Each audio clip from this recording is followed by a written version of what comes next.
বাঁধাকপি সারা বছর কিন্তু পাওয়া যায়, আর বাঁধাকপি নিরামিষ আমিষ সব রকমভাবেই খাওয়া যায়। আজকে আমি আপনাদের জন্য নিয়ে এসেছি নিরামিষ বাঁধাকপির ঘন্ট। এটি যে কোনো নিরামিষ দিনে খিচুড়ি, রুটি, পরোটা, এমনকি গরম গরম ভাতের সাথেও দুর্দান্ত লাগে। রান্না করা খুবই সহজ। ঘরে থাকা সামান্য উপকরণ দিয়ে কিন্তু এই রেসিপিটি তৈরি করে নেওয়া যায়, দারুণ স্বাদের হয়ে থাকে। নমস্কার বন্ধুরা, গীতা রান্নাবান্না রেসিপিতে আপনাদের সবাইকে স্বাগত জানাই। আশা করি সবাই ভালো আছেন। এই চ্যানেলে আপনাদের প্রয়োজন অনুযায়ী ভিন্ন ভিন্ন ধরনের রেসিপি আমি নিয়মিত পোস্ট করে থাকি।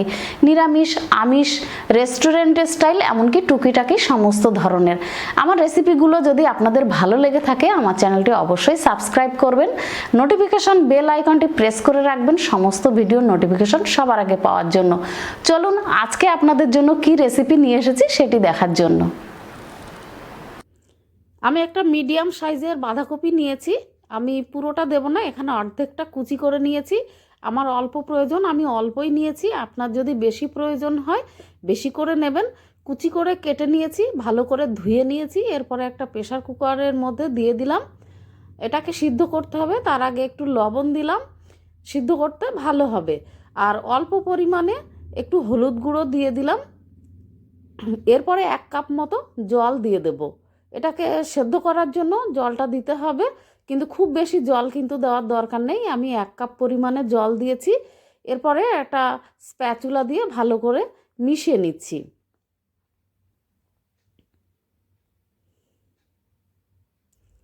ভালো করে মিশিয়ে নিয়ে ঢাকাটা বন্ধ করে দিয়ে আমি 2টো সিটি দিয়ে নেব। আরেকটা আমার গুঁড়ো মশলা দরকার, সেটাকে আমি তৈরি করে নিচ্ছি। ফ্রাই প্যানটাকে গরম করে নিয়ে 2টো শুকনো লঙ্কা দিলাম, গোটা গরম মশলা দিলাম, এলাচ, লবঙ্গ, দারচিনি। এটাকে একটু নাড়াচাড়া করে হালকা রোস্ট করে নিতে হবে। 1 চা চামচ ধনে দিয়ে দিলাম, গোটা ধনে। এগুলো একটু সময় বেশি লাগে তাই একটু আগে ভেজে নিলাম। এরপরে 1 চা চামচ জিরে দিয়ে দিলাম। জিরেটা কিন্তু খুবই কম টাইম লাগে, তাই একদম লো ফ্লেম দিয়ে একটু নাড়াচাড়া করে তুলে নিতে হবে। খেয়াল রাখতে হবে যেন না পুড়ে যায়, তাহলে কালার, টেস্ট সবই কিন্তু নষ্ট হয়ে যাবে। হালকা ড্রাই রোস্ট করে এটাকে তুলে নিতে হবে, ঠান্ডা করে গুঁড়ো করে রেখে দেব। কড়াইটাকে গরম করে নিয়ে একটু সর্ষের তেল দিয়ে দিলাম। আমি এটা সর্ষের তেলেই কিন্তু রান্না করব, আপনারা চাইলে ঘি বা সাদা তেলেও করতে পারেন। 1/2 চা চামচ জিরে এখানে ফোড়ন দিলাম। একটা শুকনো লঙ্কা দিয়ে দিলাম, একটা তেজপাতা দিয়ে দিলাম। ফ্লেমটাকে এখানে মিডিয়াম টু লো রেখেছি।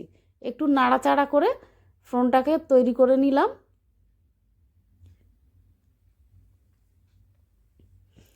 আমি আলু ব্যবহার করব। আমি নতুন আলু মিডিয়াম সাইজের 2টো নিয়েছি, ছোট করে কেটে নিয়েছি, ভালো করে ধুয়ে নিয়েছি। খোসাটাকে ছাড়াতে হয়নি, কারণ পাতলা কচি খোসা, এটা না ছাড়ালেও কিন্তু খুব ভালো লাগে বাঁধাকপির সাথে, তাই খোসাটাকে আমি রেখে দিয়েছি। আপনারা চাইলে ছাড়িয়ে নিতে পারেন। এটাকে ভেজে নিতে হবে ভালো করে। একটু হলুদ গুঁড়ো দিয়ে দিলাম। হলুদ দিয়ে ভালো করে এটাকে একটু সময় নিয়ে ভেজে নিতে হবে।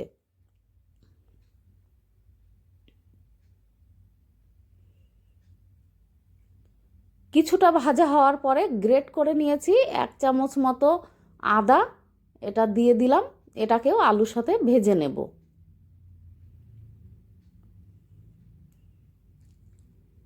একটু সময় ভাজার পরে কাঁচা গন্ধটা চলে যাবে। ফ্লেমটা কিন্তু মিডিয়াম টু লো এর মধ্যেই রাখতে হবে, তা না হলে সব কিছু পুড়ে যেতে পারে, খারাপ হয়ে যাবে। একটা টমেটো কেটে দিয়ে দিলাম। এটাকে একটু মিশিয়ে নিচ্ছি। ভালো করে সিদ্ধ করার জন্য একটু লবণ দিয়ে দিলাম। ভালো করে মিশিয়ে নিতে হবে লবণের সাথে। লবণ দিলে কিন্তু যে কোনো সবজি খুব ভালো সুসিদ্ধ হয়ে যায়। আলু আর টমেটো দুটোই যাতে ভালো করে সিদ্ধ হয়, তার জন্য লবণটাকে দিলাম। এরপরে ঢাকা দিয়ে লো ফ্লেমে 2 মিনিট সিদ্ধ করে নেব। ঢাকা দিলে কিন্তু খুব তাড়াতাড়ি সিদ্ধ হয়ে যায়, সেই জন্য আমি ঢাকা দিয়ে নিয়েছি। ঢাকাটা তুলে আবার একটু নাড়াচাড়া করে নিলাম, যাতে নিচে না লেগে যায় সেটাও খেয়াল রাখতে হবে। আরেকটু সময় লাগবে এটা সিদ্ধ হতে, আরেকটু সময় ঢাকা দিয়ে রেখে দিলাম 2 মিনিট মতো।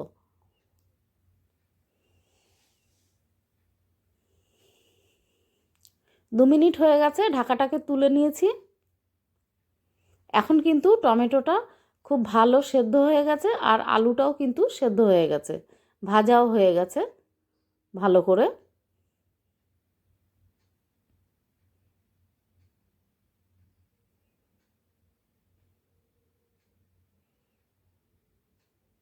ভালো করে মিশিয়ে নিয়েছি। এরপরে কিছুটা মটরশুঁটি এর মধ্যে দিয়ে দিলাম। মটরশুঁটি দিলে কিন্তু বাঁধাকপির টেস্ট অনেকটাই ভালো লাগে। দেখবেন শীতকালে মটরশুঁটি দিয়েই কিন্তু সবাই বাঁধাকপিটা রান্না করে। মটরশুঁটি থাকলে এটা কিন্তু স্কিপ করবেন না, খুব ভালো টেস্ট হয়। এটাকেও ভেজে নিতে হবে। কিছু সময় নাড়াচাড়া করে নিলাম। একটু মশলা দিচ্ছি কালারের জন্য, একটু হলুদ দিয়ে দিলাম, একটু লঙ্কা গুঁড়ো দিলাম। আপনারা স্বাদ অনুযায়ী লঙ্কাটা দেবেন। কালারের জন্য আপনারা কাশ্মীরি লঙ্কাও দিতে পারেন। এখানে কিন্তু ঝালের দরকার নেই, যেহেতু আমি শুকনো লঙ্কা কাঁচা লঙ্কা সবই ব্যবহার করব, তাই এখানে কাশ্মীরি লাল লঙ্কার গুঁড়ো দিলেও হবে। ভালো করে এটাকে একটু নাড়াচাড়া করে ভেজে নিলাম।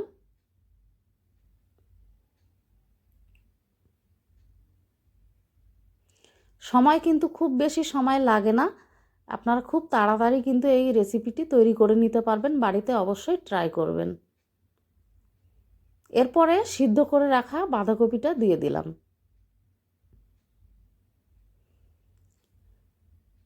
বাঁধাকপির মধ্যে কিছুটা জল থেকে গেছে, সে জলটা কিন্তু আমি ফেলবো না, জলটাও এর মধ্যে দিয়ে দেব।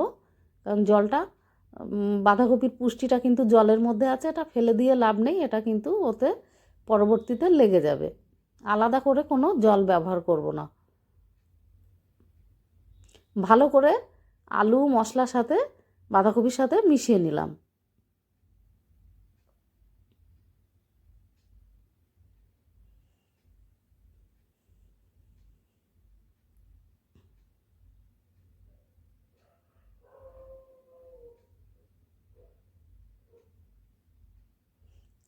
এরপরে 4টে কাঁচা চেরা লঙ্কা দিয়ে দিলাম।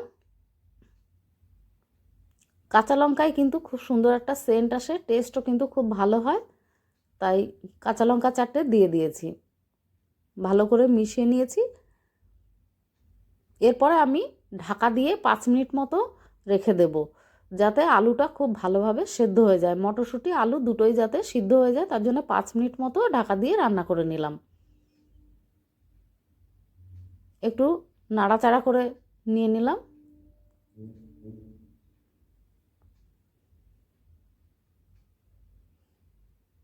এই সময়ে লবণটা টেস্ট করে, একটু লবণ দরকার হলে দিয়ে দিতে হবে।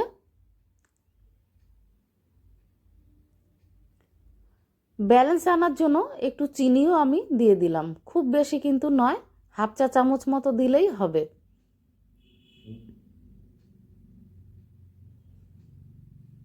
লবণটাকে ভালো করে আগে মিশিয়ে নিয়েছি।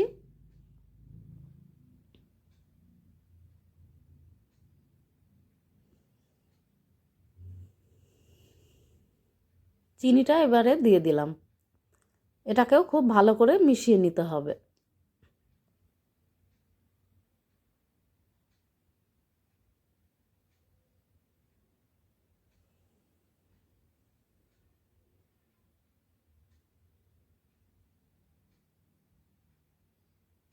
আবারও ঢাকা দিয়ে আমি 5 মিনিট মতো রেখে দেব লো ফ্লেমে, যাতে সমস্ত সবজি সুন্দরভাবে সেদ্ধ হয়ে যায়।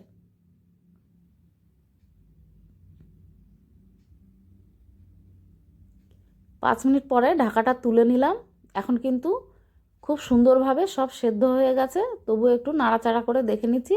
জলটাও কিন্তু অনেকটাই কমে গেছে, আর সামান্যই কিন্তু জল বাকি আছে। দেখুন আলুটা খুব সুন্দরভাবে কিন্তু সেদ্ধ হয়ে গেছে। এটা কিন্তু দেখে নিতে হবে, কাঁচা থাকলে খাওয়া যাবে না, সেটা ভালো করে খেয়াল করতে হবে।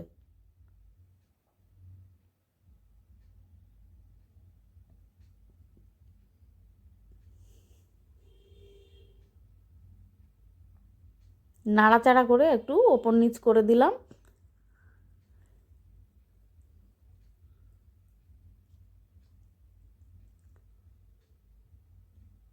এখন তৈরি করে রাখা সে গুঁড়ো মশলাটা দিয়ে দিলাম। এটাকেও খুব ভালো করে মিশিয়ে নিতে হবে।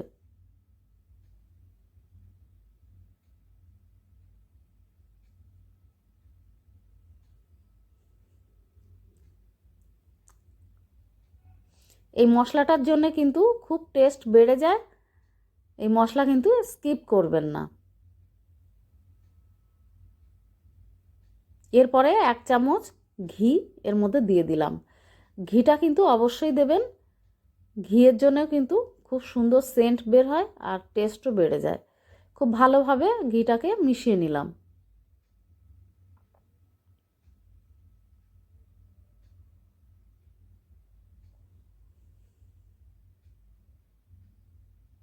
এরপরে ঢাকা দিয়ে লো ফ্লেমে একটু সময় রেখে দিলাম, যেটুকু জল আছে সেটুকু শুকনো করে নেওয়ার জন্য। একটু পরে ঢাকাটাকে তুলে নিয়েছি। এখন কিন্তু গা মাখা হয়েছে, আর দরকার নেই। এরপরে কিন্তু বাঁধাকপিটা একদমই রেডি হয়ে গেছে খাওয়ার জন্য। এরপরে আমি নামিয়ে নেব। আশা করি রেসিপিটা আপনাদের ভালো লেগেছে।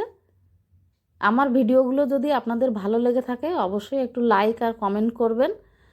বন্ধু হয়ে পাশে থাকবেন। ভালো থাকবেন। নমস্কার।